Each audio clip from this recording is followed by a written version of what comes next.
Hello dears, ഇന്ന് ഞാനുള്ളത് കോളേജിലാണ്. നമ്മുടെ ഫുഡ് പ്രൊഡക്ഷൻ ലാബാണ്.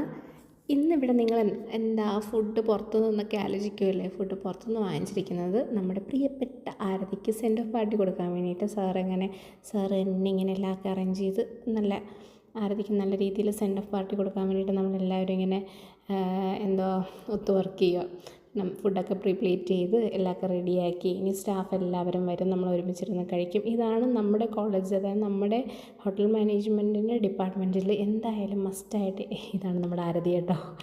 ആര് പോയാലും നല്ല രീതിയിൽ നമ്മൾ സെൻഡ് ഓഫ് പാർട്ടിയൊക്കെ കൊടുത്ത് വിടാറുണ്ട്. പക്ഷേ ഇത് എനിക്ക് ഭയങ്കര സങ്കടമായിട്ടുള്ളത്, ആര് പോയാലും സങ്കടമുണ്ട്. പക്ഷേ നമ്മുടെ ആരതി പോകുമ്പോഴത്തേക്കും നല്ല ദുഃഖമുണ്ട്. കാരണം നല്ല സ്റ്റാഫായിരുന്നു, എൻ്റെ ഒരു അനിയത്തി തന്നെയാണ്. കാരണം നല്ല ഒരു സോളാണ് കേട്ടോ. എന്ന് വെച്ച് കഴിഞ്ഞാൽ കൂടെ വർക്ക് ചെയ്യുമ്പോഴത്തേക്കും നമുക്ക് നല്ലൊരു അറ്റ്മോസ്ഫിയർ ക്രിയേറ്റ് ചെയ്യും. ഇനി വരുന്ന ആളും അങ്ങനെ തന്നെ ആയിരിക്കും. എന്നാലും നമുക്കിപ്പോൾ കൂടെ വർക്ക് ചെയ്യുമ്പോഴത്തേക്കിൽ ആരതി പോകുമ്പോൾ നമുക്ക് അത്രത്തോളം സങ്കടമുണ്ട്. എന്നാൽ പോലും ഞാൻ എന്തോ പറഞ്ഞു, ഇല്ല മിസ്സേ ഞങ്ങൾക്ക് അറിയത്തില്ല എന്നൊക്കെ പറഞ്ഞ് പിടിച്ച് നിൽക്കുക. പക്ഷേ നമുക്ക് നല്ലൊരു ഓപ്പർച്യൂണിറ്റി കിട്ടുമ്പോൾ മസ്റ്റായിട്ട് മൂവ് ചെയ്യണമല്ലോ. അതുതന്നെയാണ് സാറും പറയുന്നത്. സാറ് ആരതിയെക്കുറിച്ച് ഇങ്ങനെ കാര്യങ്ങളൊക്കെ പറയുക. ഇതിന് ശേഷം ഇനി ഫുഡ് കഴിക്കണം. അഡ്മിഷൻ നടന്നുകൊണ്ടിരിക്കുവാണ്. നിങ്ങൾക്ക് എല്ലാവർക്കും അറിയാമായിരിക്കും, ഞാൻ വർക്ക് ചെയ്യുന്നത് മോഹൻദാസ് കോളേജ് ഓഫ് ഇൻസ്റ്റിറ്റ്യൂഷൻസിലാണ്. അവിടെ നമ്മൾ ഹോട്ടൽ മാനേജ്മെൻറ്റ് ഡിപ്പാർട്ട്മെൻറ്റിലാണ് ഞാൻ വർക്ക് ചെയ്യുന്നത്.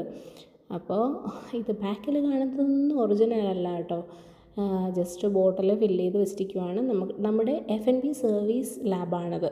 അപ്പം ഇവിടെ തന്നെയാണ് ഫുഡെല്ലാം അറേഞ്ച് ചെയ്തിരിക്കുന്നത്. അങ്ങനെ ആരതിക്ക് മൊമെൻറ്റോ ഒക്കെ കൊടുത്തിട്ട് ഇനി നമ്മുടെ അടുത്ത ഫുഡ് കഴിച്ചിട്ട് ഇനി അഡ്മിഷൻ നടന്നുകൊണ്ടിരിക്കുക. അപ്പോൾ എല്ലാവരും ഇവിടെ ഉണ്ട്, അങ്ങനെ നിൽക്കാൻ പറ്റത്തില്ലല്ലോ. അപ്പോൾ ആരതിക്ക് മൊമെൻറ്റോ ഒക്കെ കൊടുത്തു. ആരതി ഹാപ്പി ആയിട്ട് ഇങ്ങനെ ഏറ്റുവാങ്ങി. പക്ഷെ സങ്കടമുണ്ട്, എല്ലാവർക്കും സങ്കടമുണ്ട്. നല്ലൊരു സ്റ്റാഫായിരുന്നു. ഇതായിരുന്നു മൊമെൻറ്റോ. അപ്പോൾ ഇതാണ് അക്കൗണ്ട്സിൽ വന്നിട്ട് നമ്മളെല്ലാവരും ഇതേപോലെ ഫുഡൊക്കെ ഇങ്ങനെ കഴിച്ച് ഇനി ഇതിൽ പക്ഷേ കുറച്ച് വോയിസ് കേൾക്കാൻ പറ്റുന്നുണ്ട് കേട്ടോ, അങ്ങനെ എഡിറ്റ് ചെയ്യാതെ തന്നെ ഇട്ടതാണ്. അപ്പോൾ എല്ലാവർക്കും ഓക്കെ, ബൈ ബൈ.